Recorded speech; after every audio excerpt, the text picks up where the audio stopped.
Allons enfants de la patrie, le jour de gloire est arrivé. Contre nous de la tyrannie, l'étendard sanglant élevé, l'étendard sanglant élevé. Buenas tardes, Félix. Buenas tardes. Aquí estamos. Seguimos con nuestra idea de hacer algunos vídeos que desmonten un poco, desmitifiquen un poco la historia oficial que nos han contado, nos han vendido hasta ahora. Y uno de los temas que teníamos pendientes, y hoy nos hemos sentado para hacer juntos, es el de la Revolución Francesa. Tú has escrito varios libros de historia, entre ellos, por ejemplo, estos dos que tenemos aquí encima de la mesa, La democracia y el triunfo del Estado, y el más reciente, que es Investigación sobre la Segunda República Española. Así es. En los dos mencionas, como de pasada, en algunas 2 o 3 páginas cada uno, el tema de la Revolución Francesa. Lo mencionas, pero yo sé que tú le has dedicado mucho tiempo, mucha energía tuya, mucha investigación al tema de la Revolución Francesa, y que para ti fue importante el punto en que tú te das cuenta que no es tal como te lo habías entendido hasta entonces, y cambia tu punto de vista de la historia, me parece que de manera importante. Así es. Entonces te he pedido que estés aquí hoy conmigo para compartir este punto de vista tuyo, que me parece interesante.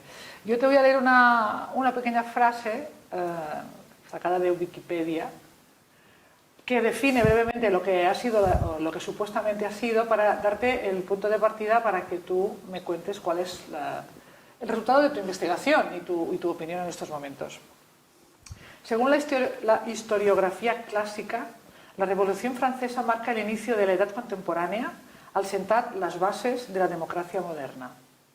Abrió nuevos horizontes políticos basados en el principio de la soberanía popular, que será el motor de las revoluciones de 1830, 1848 y 1871.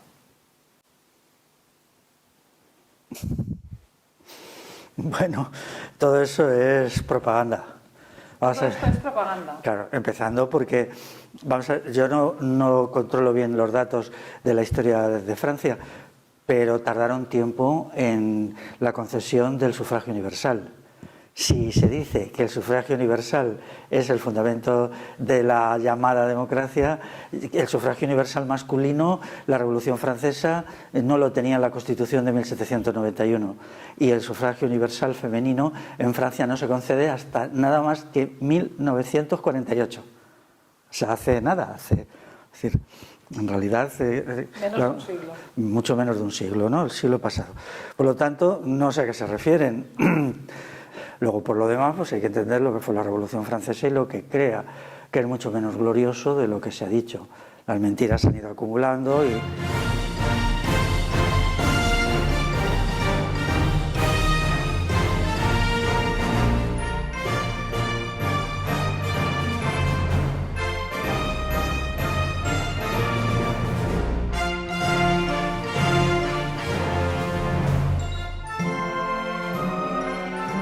Ya ha habido... ¿De revolución? Sí, como es un concepto ambiguo, la palabra revolución significa solo un cambio, pero una revolución perniciosa. La Revolución Francesa es la culminación del absolutismo. El absolutismo quería eliminar los poderes territoriales, la pluralidad de las lenguas y establecer un poder centralizado en París, y no lo logró. Sin embargo, la Revolución Francesa lo logró. En realidad, la Revolución Francesa realiza el sueño de Luis XIV. Luis XIV quería lo que la Revolución Francesa logró y él no pudo lograr, ¿no? Entonces, bueno, pues esas cosas son así, ¿no? También hay que decir que el mito de la Revolución Francesa hoy está muy disminuido. Por ejemplo, se han publicado algunos textos muy buenos sobre la carnicería de La Vendée, que es una comarca, como aquí en la península ibérica podemos decir, por ejemplo, Asturias, ¿no? Y se han publicado incluso estudios arqueológicos de los osarios, o sea, de las enormes fosas en donde las liberadoras y emancipadoras tropas de la revolución metían a los que mataban. Y entonces ha ido creciendo vertiginosamente el número de muertos cuando se han ido contando los huesos, ¿no? Bueno, aquella gente era monárquica, pues no sé, dijeron, era clerical, no hay pruebas. Simplemente estaba en contra de la Revolución Francesa, al principio no, luego sí. Y estaba por un motivo muy simple, que no querían ir al ejército.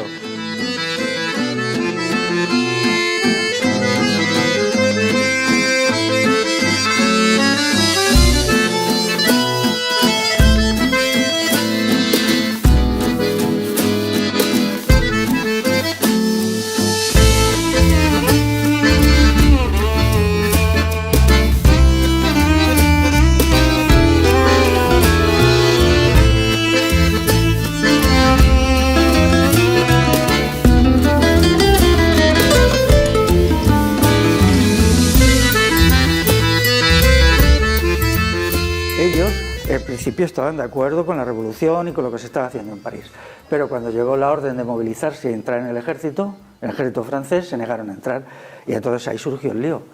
O sea, es decir, ellos no querían una sociedad militarizada. Eso pasó en el año 1793, o sea, 4 años después del inicio de la revolución. Entonces, primero los mataron, luego los calumniaron y luego prohibieron que la verdad sobre ese asunto se supiera. Y ahora ya, como no pueden tapar todo el asunto, pues están en una situación confusa. Yo no sigo desde hace 3 o 4 años este tema, pero lo he seguido. Recuerdo que en una charla mía se levantó un chico y me dijo, Félix, dice, yo soy francés, yo soy de la Vendée, es la primera vez que oigo a una persona defender verdades que en Francia no se pueden decir. O sea, que en Francia es un poco tabú comentar todo esto. Por supuesto. Por supuesto. Sí, claro. Dice, a nosotros nos han estigmatizado, decir que eras de la Vendée es como si dijeras que eres un monstruo. Dice, y yo lo he vivido con mis padres, con mi familia, de algo que pasó hace 200 años. O sea, que allí se ponen estigmas terribles y toda una banda de fanáticos, ¿no?, se dedican a continuarlo generación tras generación. Como aquí se hizo con los judíos, la Inquisición, le ponía a uno el San Benito de judaizante y ya sus hijos, sus nietos, sus bisnietos, todos seguían siendo eso, aunque ya nadie supiera ni siquiera por qué, pero se seguía. Entonces, bueno, esto es la parte anecdótica, ¿no? Luego está la parte sustantiva de lo que la revolución fue, que lo peor es crear mitos. Es decir, tiene que haber una libre investigación, una libre expresión, ¿no? Si los de la Vendée no tienen razón, pues se les deja explicar sus argumentos y se les refuta. Lo que no se puede es amordazar, tapar, ocultar.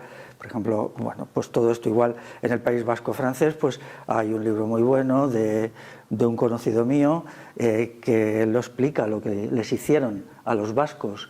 ¿Y cómo lo hicieron? Acusándoles de clericales. Dijeron, estos están manejados por los curas y ya está, cuando ni era verdad ni aquello tenía.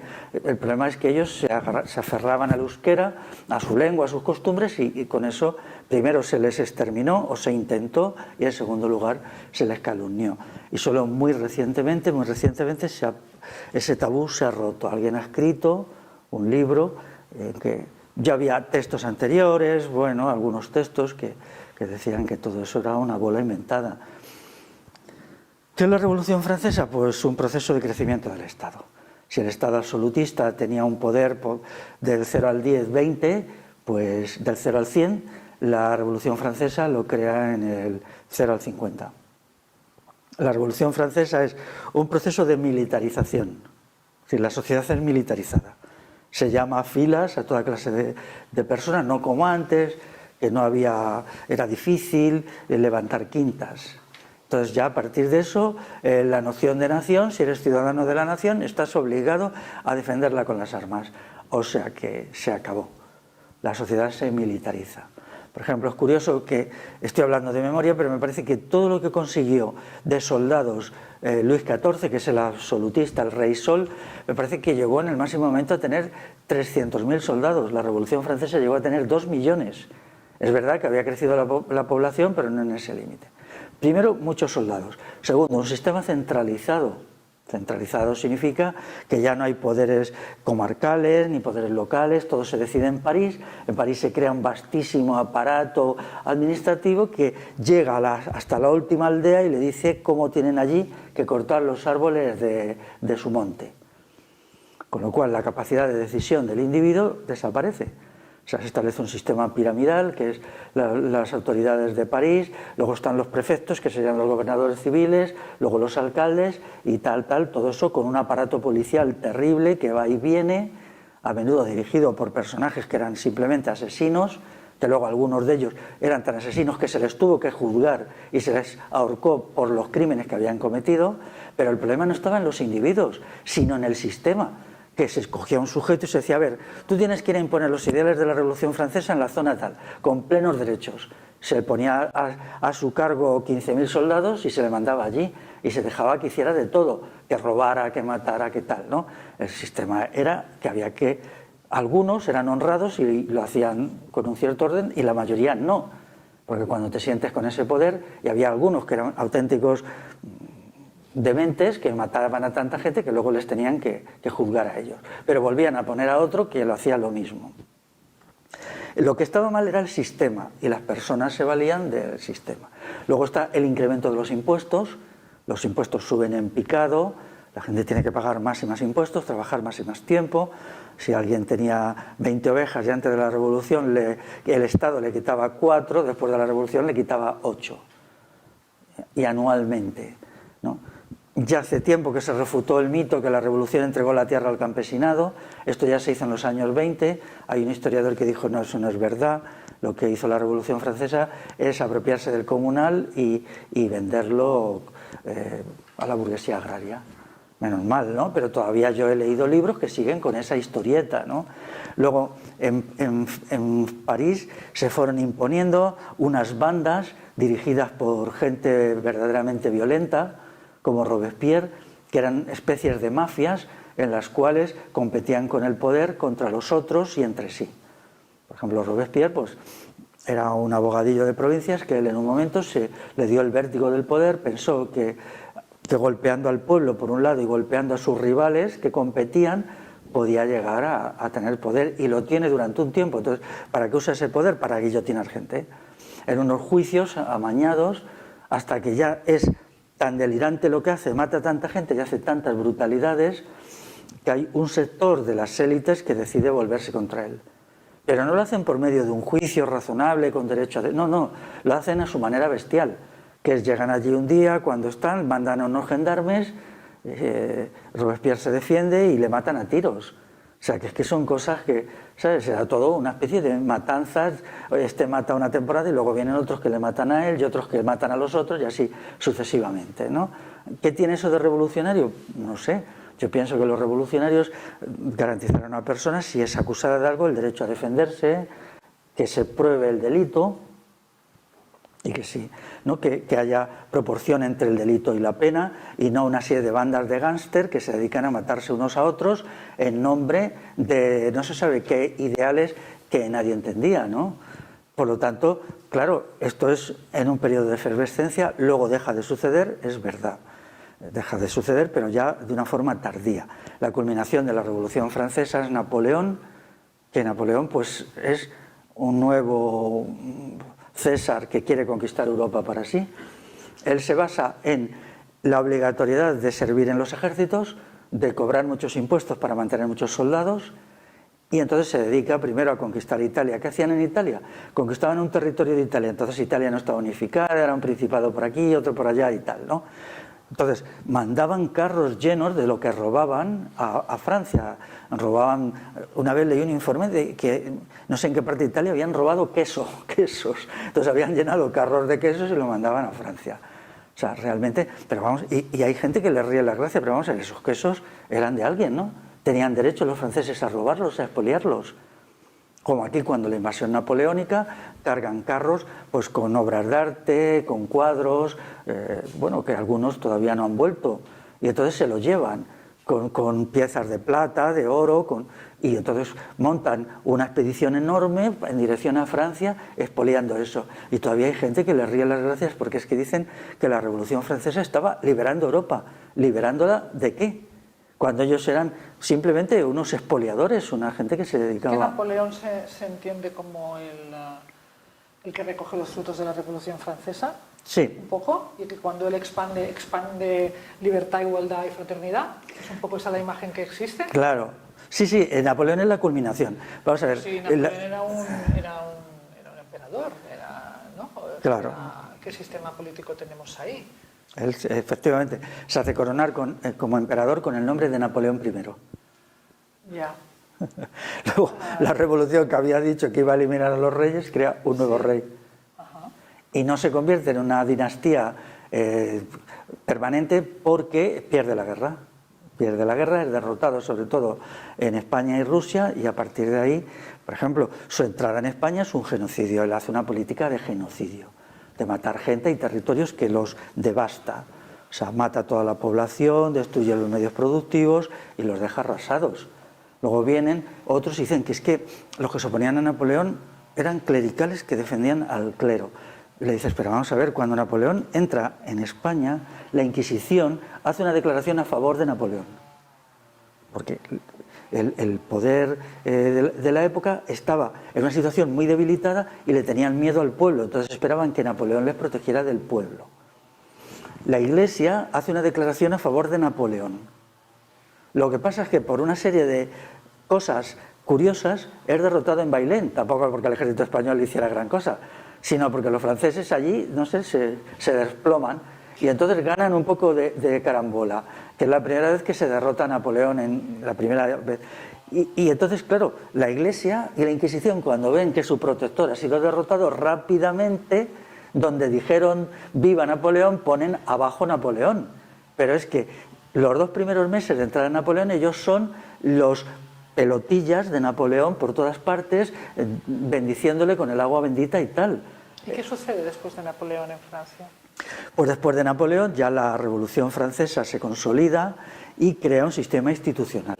Entonces, la gran obra napoleónica es el Código Civil de 1804, que ha sido copiado en todo el mundo. Aquí en España no podían ser por menos los liberales, que eran unos serviles, que copiaban servilmente todo lo que hacía Napoleón. Todos, no solo los afrancesados, sino todos los liberales, todos, hasta hace... ¿Qué significa exactamente la palabra liberal? Cuando hablamos de revolución liberal o hablamos de los liberales, ¿a qué ideología nos referimos o a qué punto de vista político? Porque a mí liberal me suena a libertad, pero...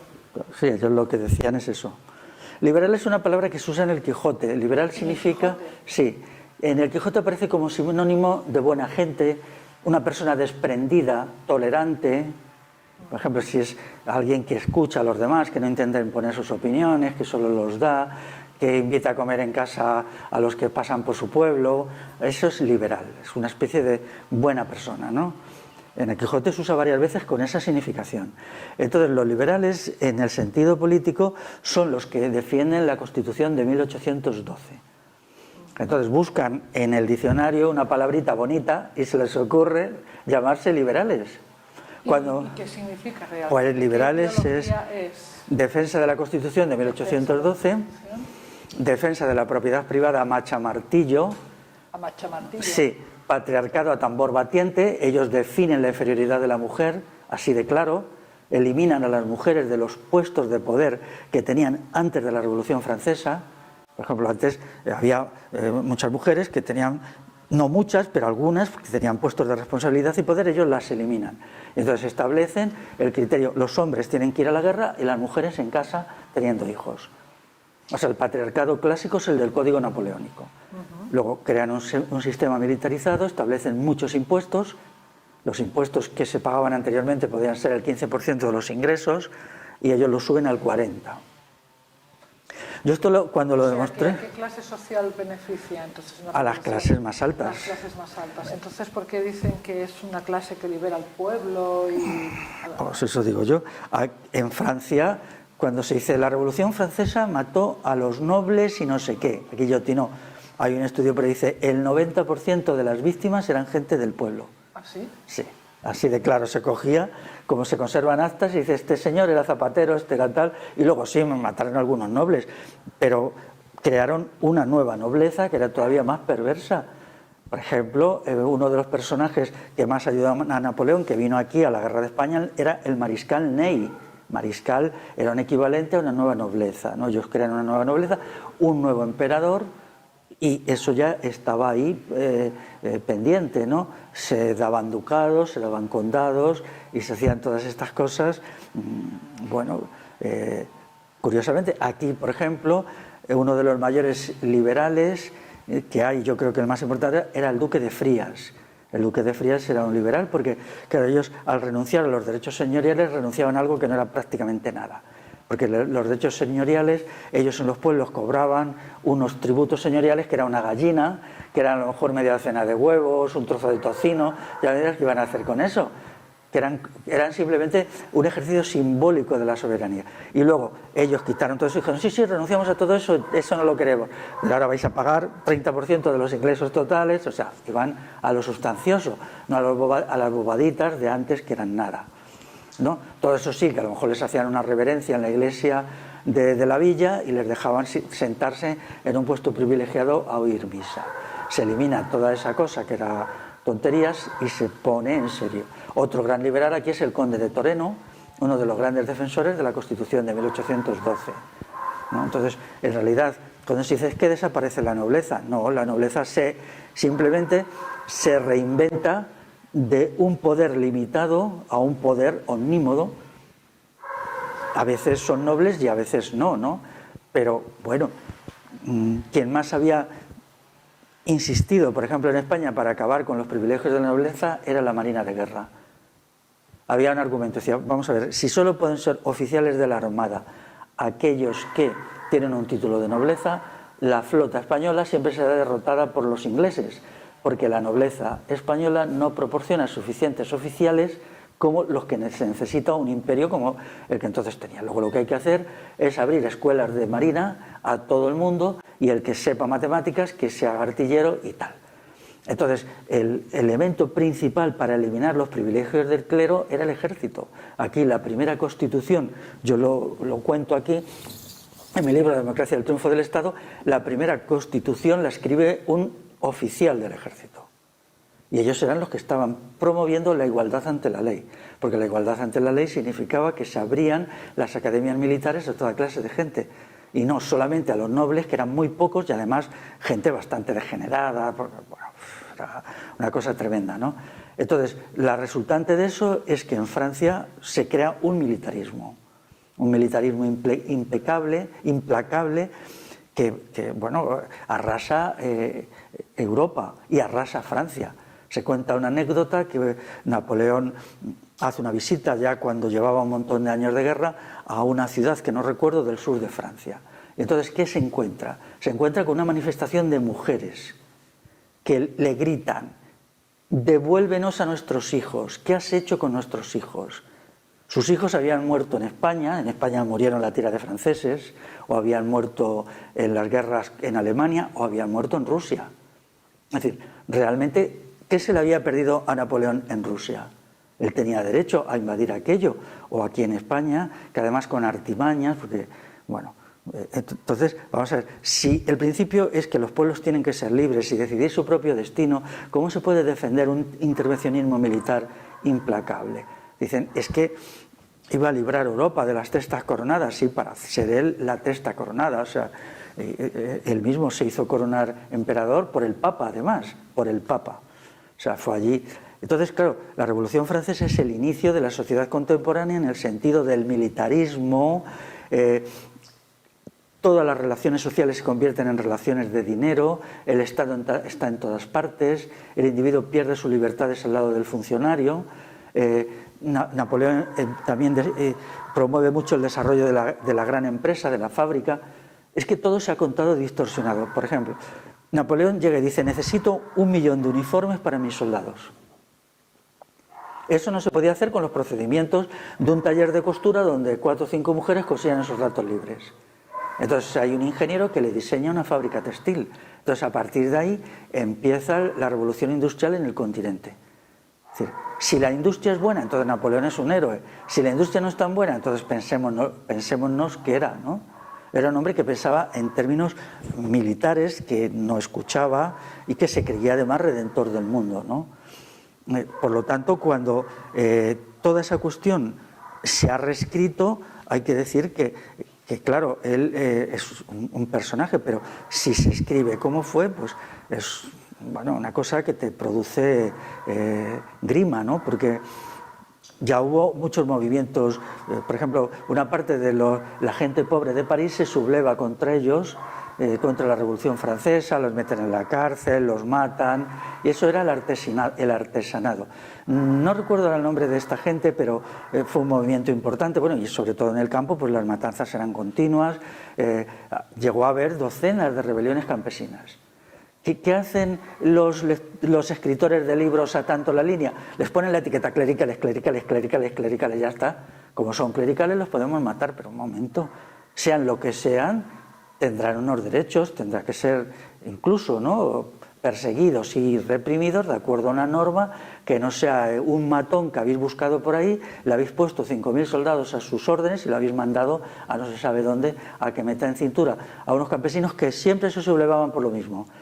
No querían mandar a sus hijos al ejército, no querían que le cobraran tantos impuestos y no querían que las autoridades de la capital de provincia se inmiscuyeran en su vida más allá de un punto. Siempre era lo mismo, siempre. Hay un detalle, fíjate, no me resisto a esta anécdota, que es la guerra de la Vendée, que es el mayor levantamiento campesino. Que estaba dirigido, por cierto, por un hombre que era carrero, o sea, construía carros. O sea, y él era el jefe elegido en asamblea por los vandeanos, se les llama así a los de la Vendée. Y entonces se reúnen, ya están vencidos, tienen un gran río detrás y las tropas republicanas les están empujando desde el sur y a sus espaldas tienen un río. Entonces se plantea la siguiente cuestión. Tenemos, dicen, unos 10.000, me parece que fueron 10.000 soldados republicanos prisioneros. Cuando los republicanos nos hacen prisioneros a nuestra gente, la matan. Pero nosotros tenemos 10.000 soldados. Entonces, ¿qué hacemos? ¿Hacemos lo mismo que ellos? Es decir, cogemos a esos 10.000 y los matamos. Advertimos a los republicanos que como sigan matando a nuestros prisioneros, vamos a matar a los que tenemos, o simplemente seguimos como hasta ahora, que somos gente decente y no queremos matar a los prisioneros de guerra. Entonces, en una situación dramática, en pleno invierno, con el suelo cubierto de nieve, se pone a votación y sale: no vamos a matar a los prisioneros. Los otros no tenían pegas de ningún tipo. Prisioneros que cogían los mataban. Efectivamente, los vandeanos son derrotados, intentan cruzar ese río que me parece que es el Loira cuando está helado, parte del río se hunde, los franceses, los republicanos les cañonean y bueno, es una carnicería porque huía todo el mundo, mujeres, niños, ancianos, enfermos en carretas, huían de las tropas republicanas que venían del sur, pero no hay una decisión de responder a la violencia ilimitada de los republicanos con otra violencia ilimitada. Pero dicen, bueno, los prisioneros se quedan ahí, si podemos les damos de comer y si no, pues es que esto ya es el desastre, estamos en huida y sálvese el que pueda, ¿no? Cuando hubiera sido muy fácil decir, bien, asignamos 500 hombres a que pasen a cuchillo a los 10.000 que tenían. Entonces, es uno de los rasgos de la modernidad que luego hereda el nazismo, que es la creencia que en beneficio de una victoria se puede hacer cualquier transgresión ética. O sea, no hay leyes de la guerra, que son leyes que existen desde el tiempo de los romanos. Por ejemplo, Napoleón cuando quería, pues hacía verdaderas tropelías, él decidía vivir sobre el terreno, sus tropas, entonces eso significaba un saqueo permanente. Se llegaba a un pueblo y decía, necesitamos tanto trigo, tanta cebada, tanto queso, tanto vino, tenéis 48 horas para entregarlo y si no, os pasamos a saqueo.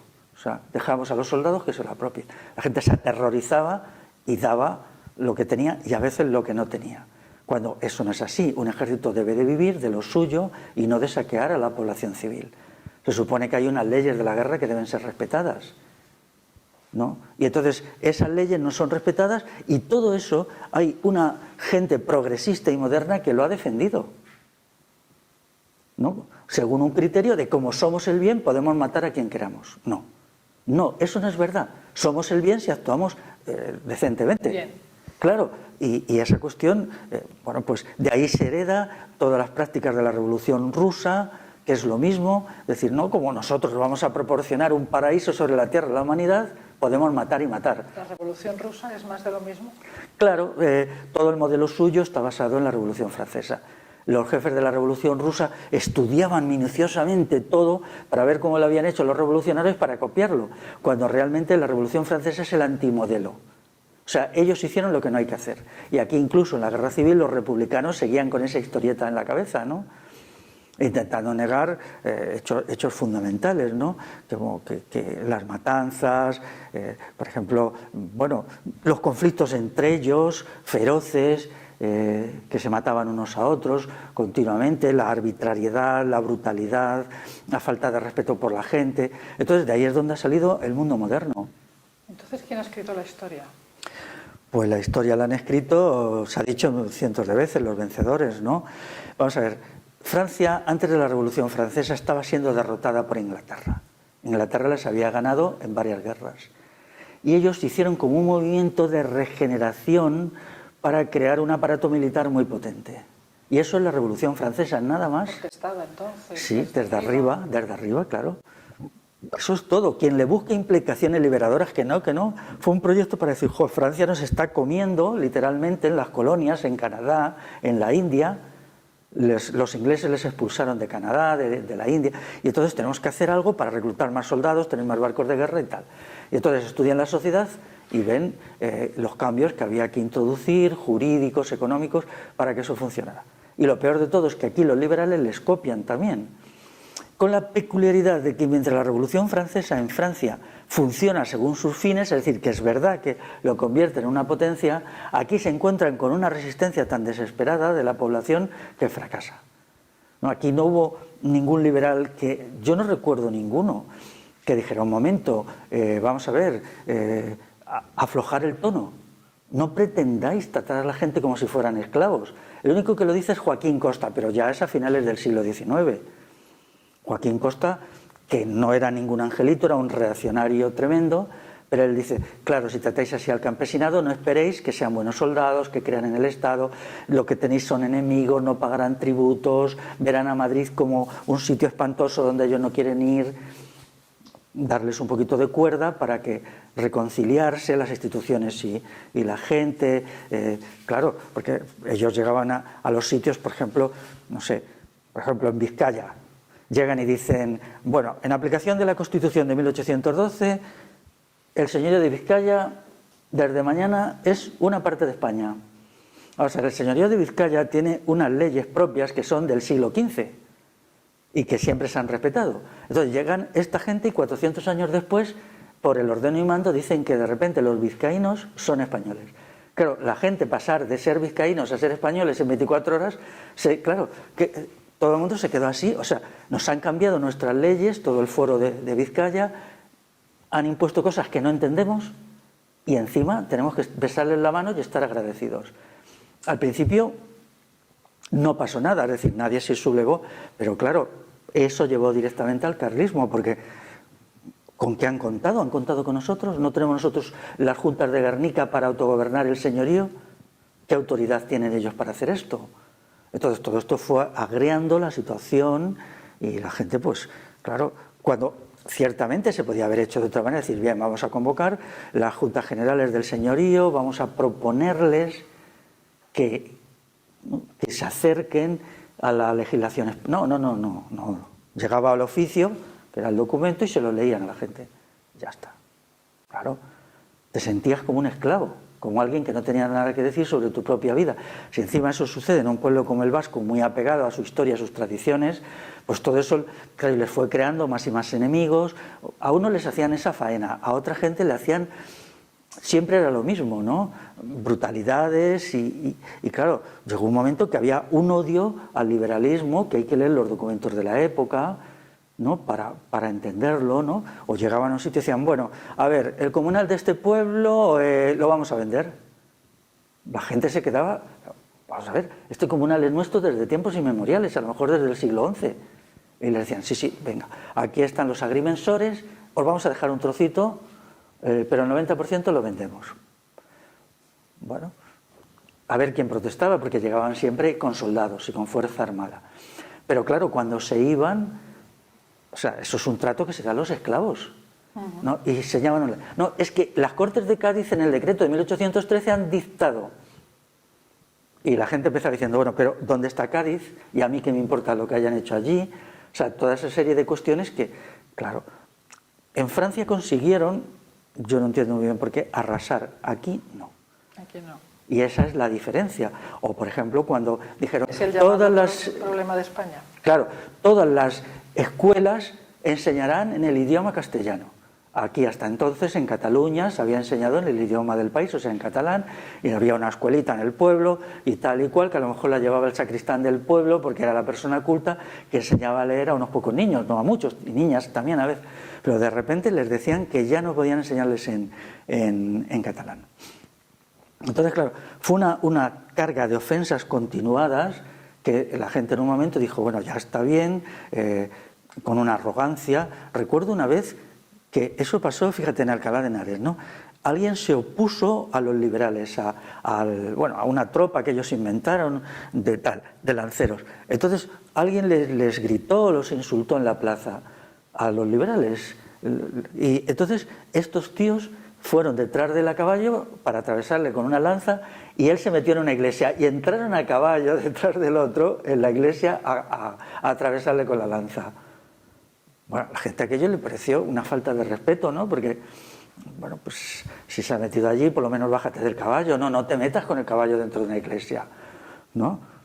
Los creyentes y los no creyentes, bueno, y esas cosas las hacían constantemente, ¿no? Continuamente, y entonces, pues claro, la gente, hubo un odio hacia el liberalismo que a finales del siglo XIX, pues era visceral, sobre todo en la mitad norte de la península, ¿no? La mitad sur fue, quizá protestó menos por razones históricas y que luego llevó a las guerras carlistas. Las guerras carlistas tienen un problema, que disiparon una enorme cantidad de riqueza, de gente, que, claro, luego dicen, el problema de España. Claro, ¿cómo España va a ser una potencia si habéis matado a 200.000 hombres en una guerra y os habéis gastado una pasta, habéis endeudado al ejército? ¿No hubiera sido mejor que en vez de ser tan prepotentes y tan matones, hubierais escuchado un poquito a la gente? Aunque sea solo por un acto formal, de consultarlos, pues no. Y entonces, claro, cuando acaba el siglo XIX, hay la famosa reunión de potencias europeas en Berlín para decidir cómo se repartía el mundo, me parece que es en 1883, y no invitan a España, porque España era un enfermo, no tenía fuerza para nada. Hubo una reunión para repartirse el mundo. Sí. Así tal cual. Sí.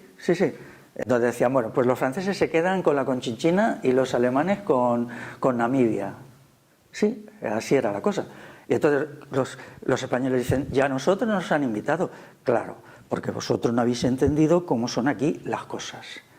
Y entonces, como no habéis respetado a la gente, ¿no? Y siempre pegando las etiquetas, clerical, que eso era todavía más indignante, porque nunca se ha probado que aquí el afecto por la religión fuera más allá que unos actos rituales que tenían una importancia limitada, ¿no? Y luego, pues el clero, pues, bueno, cuidado, el clero que se meta, como le decían, usted, señor cura, métase en sus asuntos, que es hacer la misa y todo eso, y déjenos a nosotros decidir nuestras vidas, ¿no? Entonces, pues la Revolución Francesa, en conclusión, ha significado un modelo autoritario de cambio social despótico que no puede ser seguido. Y ahora tenemos que buscar vías que no sean autoritarias, que no sean revoluciones desde arriba, basadas en la fuerza militar, en la imposición. ¿Ha habido alguna vez alguna revolución que realmente haya surgido del pueblo y que no haya sido impuesta desde arriba? Porque cuanto más te conozco, más descubro que las revoluciones no son lo que nos han contado. Bien, si no la ha habido, puede haberla, quizá en algún momento hay que hacer... Pero yo creo que la ha habido. Yo tengo ahora un texto sobre cómo fue la revolución de la Alta Edad Media a partir del levantamiento Bagauda, y allí no suceden estas cosas y se consiguen avances formidables, por ejemplo, la eliminación de la esclavitud. Tu época es la Edad Media, realmente. Bueno, yo ahora quiero que mi época sea el futuro. futuro. Sí, yo ya he acabado con mi parte histórica, pero vamos a ver, mira, yo durante mucho tiempo leía cosas, yo me dediqué 3 años a estudiar la Revolución Francesa, o dos, y estaba dudoso, la apoyo, la rechazo, la apoyo, la rechazo. Entonces, ya cuando leía unos textos de lo arrogantes que eran, de las formas brutales con que trataban a la gente, fue una tarde de repente dije, no, no la voy a apoyar. Yo no había publicado ningún libro, fue una decisión culminante, decir, no. Y ahora ya la voy a ver con ojos críticos. Y seguí unos meses más leyendo hasta que dije, ya no quiero saber más de esta historia. Ya la he aclarado y yo ya tengo este asunto zanjado. Y luego leí un libro sobre lo que hizo en la parte norte de Euskal Herria, del País Vasco, de un autor que, bueno, pues somos por lo menos conocidos, se llama Esparza Zabalegui, y él, bueno, pues cuenta todo lo que hicieron, el terrorismo, la violencia, la brutalidad y el genocidio, ¿no? Una vez que estuve con Esparza, así le llamamos los amigos, pues le dije, tienes que hacer todavía un estudio particular de esto, más completo, que sea más completo. Pero bueno, él se echó a reír y hasta ahora no lo ha hecho. ¿No? Estos estudios son muy duros de hacer, te llevan mucho tiempo y a veces uno no tiene ganas de historias, ¿no? Más que revoluciones son antirrevoluciones. Por ejemplo, los nazis también siguen el modelo de la revolución. Y Mussolini sigue el modelo de la Revolución Francesa. Mucho más cuando en su origen la Revolución Francesa no era un sistema parlamentarista, porque la Constitución primera solo ofrecía el voto al 16% de la población masculina. Luego es verdad que se amplía en la Constitución jacobina, luego se les vuelve a quitar a los hombres, pero bueno, todas esas cosas son... Y respecto a la mujer, pues yo tengo un libro sobre el asunto que explica lo que hizo el Código Napoleónico. El Código Napoleónico es el patriarcado tal cual. La legislación. Sí, sí, pero empeorado incluso. ¿No? Sí, porque el derecho romano con todo dejaba como una ambigüedad para que las matronas pudientes pudieran manejar sus dineros y sus propiedades, pero eso no es. El hombre manda, la mujer obedece, el hombre en la parte positiva, la mujer simplemente en la parte pasiva, bueno, y ya está. Gracias. ¿Alguna cosa te ha quedado en el tintero sobre la Revolución Francesa? Sí. ¿Así? Que tenemos que prescindir de ese modelo, que ese no es el modelo. Que todos los que le han copiado la Revolución Rusa, las revoluciones antiimperialistas, no hay revoluciones desde arriba, no hay revoluciones desde el Estado. Las revoluciones son fenómenos de la base popular, o son así o no son nada. Es que nos la han vendido como desde la base, ¿no? No sé, yo cuando estudiaba en el instituto, el libro de texto explicaba que era el pueblo que se había alzado el día de la Bastilla, el día de la toma de la Bastilla, y habían cogido a los reyes para guillotinarlos, y ya está, y poco más te explican, ¿no? Y que a partir de entonces sí, todos somos libres. Como estamos viviendo ahora nuestra libertad. Como se puede ver. Mira, ¿no? El sitio más horrible de la historia donde se explican las mayores mentiras sin cortarse es en la enseñanza media. O sea, en algún momento tenemos que amotinarnos para exigir que los adolescentes no sean adoctrinados en las... Yo donde he visto las mayores majaderías, incluidos algunos errores de bulto, ¿no? de situar en una fecha equivocada un acontecimiento decisivo o en un punto del mapa que no es el suyo, cosas así que son ya errores vulgares. Bueno, lo que se cuenta a los adolescentes de todos los acontecimientos históricos tiene casi ninguna conexión. Bueno, con debe de haber un comité que son los que seleccionan esos libros, ¿no? Solo con ir contra ese comité ya a lo mejor, ¿no? Sería suficiente. Pues sí, en algún momento por higiene, en algún momento se tiene que hacer. Tenemos que exigir que den la cara, porque yo no sé quiénes son. Claro. Decirle, a ver, ¿quién ha hecho estos libros? Claro. Venga, porque salir aquí a la luz. Haya el gobierno que haya, por lo menos aquí en España, sea de derecha, sea de izquierdas, eso no cambia en los contenidos, porque luego sí que hacen diversas reformas a nivel educativo, pero los contenidos siguen siendo los mismos. Por ejemplo, ¿cuándo veré yo un libro de enseñanza media que diga que la Revolución Liberal Española roba a las clases populares rurales unos 14 millones de hectáreas del comunal? Yo quiero verlo escrito. Quizás sería un poco peligroso. 14 millones de hectáreas. Hay que tener en cuenta que hoy se hace agricultura en 19 millones, ¿no? O que reconozcan que los sistemas de autogobierno por asambleas existían y funcionaban en las aldeas. Ya eso sería un avance. Nada de eso. Todo eso se pasa como por un trapo y se van dejando, pues, que vivían en la miseria. ¿Qué miseria? A ver, decidme cuando vivían en la miseria, salvo cuando el liberalismo le puso unos impuestos devastadores a partir de 1850, ¿no? Entonces, bueno, pues, porque luego hay estudios particulares que son bastante buenos, ¿eh? Por ejemplo, aquí en Cataluña hay una mujer que lleva Voz clamando en el desierto, que se llama Rosa Congós, explicando que aquí ha habido comunal, que el comunal se expolia por las leyes españolas liberales. Esa mujer lleva diciéndolo muchos años, solo muy recientemente ha habido algunos autores que han admitido que tiene razón. Pero durante años ella lo decía y nadie le contestaba, cuando todos sabían que estaba diciendo la verdad. Pero claro, si un profesor da apoyo, pues entonces se ve en su situación de que es una apestada, que puedes hacer unos cuantos libros que te leen muy pocas personas y que no medras, ¿no? Ahora tenemos el libro de David Algarra sobre el comú catalán, que estas cosas las desvela. Y así todo. Bueno, pues hay otros acontecimientos históricos que están igual, incluso más falseados, más manipulados. En general yo creo que yo no sé si se debía enseñar historia en la educación. A lo mejor la historia... Si se debería enseñar historia. La historia se debería dejar a la iniciativa de la gente. ¿Sabes? Entonces entraríamos en el debate de qué es lo que se debería de enseñar, porque claro... A mi entender no se debería enseñar casi nada, porque todo lo que hacen es tropelías y además les matan el gusto por el saber. Yo recuerdo a veces que he hecho charlas sobre historia. Me acuerdo una vez en un sitio que empezó la charla a las 7:30 y eran las 3 de la madrugada y seguíamos en el debate.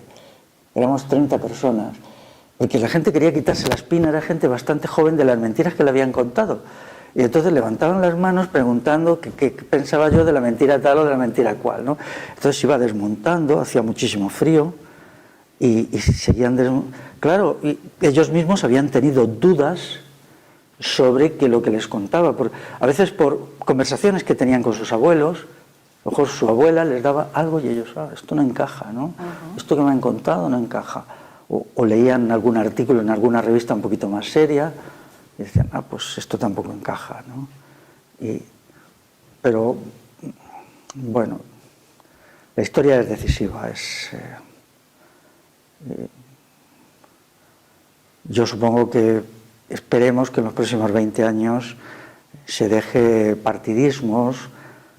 Cuando la Constitución de 1812, yo en solitario llevé adelante la explicación objetiva. Nadie más, todos echando incienso, diciendo maravilloso, dando palmaditas y tal, pero bueno, vamos a ver. Y ahora ya hay gente que sí ha recogido los argumentos, es decir, qué pasó con el comunal, porque, ¿no? ¿Cómo participó la gente en la elaboración de la Constitución? ¿Quién la hizo? Eran allí unos señores que se juntaron y hicieron el asunto, que no representaban a nadie. En algunos casos se les eligió a dedo como representante decían, tú eres de la provincia tal, a lo mejor porque su abuelo era de allí. Decían, vale, pues tú, venga, eres parlamentaria de allí. Entonces, bueno. Bien, ¿te has quitado esa espinita? Sí, me la he quitado. Pues bien. Hemos explicado un poquito tu óptica de la Revolución Francesa y las posteriores revoluciones liberales. Muchas gracias por compartir con nosotros. Muchas gracias a ti.